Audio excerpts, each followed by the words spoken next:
Well, one of the questions Brussels has asked us is to clarify what it is that Parliament is for. They've heard what parliamentarians are against, but what is it the House can unite? So the discussions we're having with MPs is to clarify that. What's clear is the backstop is the primary issue, and we need to work through constructively what it is we can do on that. But alongside that, we've also taken measures to respond to concerns from MPs, so getting rid of the £65 fee that was being charged to EU citizens, responding constructively to amendments like that of John Mann, the Labour MP, on workers' rights. So we're working with MPs across the House. It's a real shame that the Labour leader alone amongst all the parties is refusing to engage.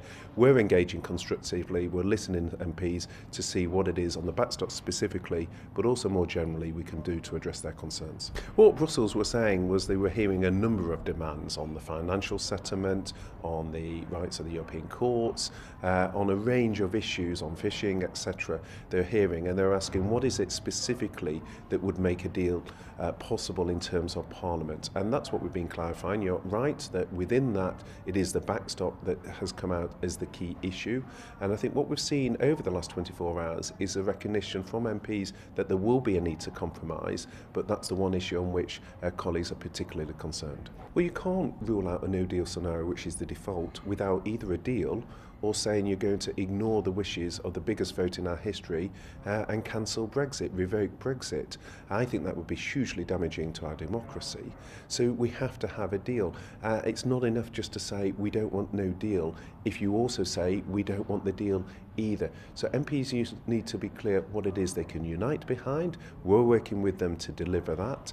The Prime Minister's deal is the most popular of the options, but it just at the moment didn't have enough support to get over the line in terms of the parliamentary vote. So we need to work with MPs on that, but one can't simply say they don't want a deal whilst also refusing to support the deal that's on offer.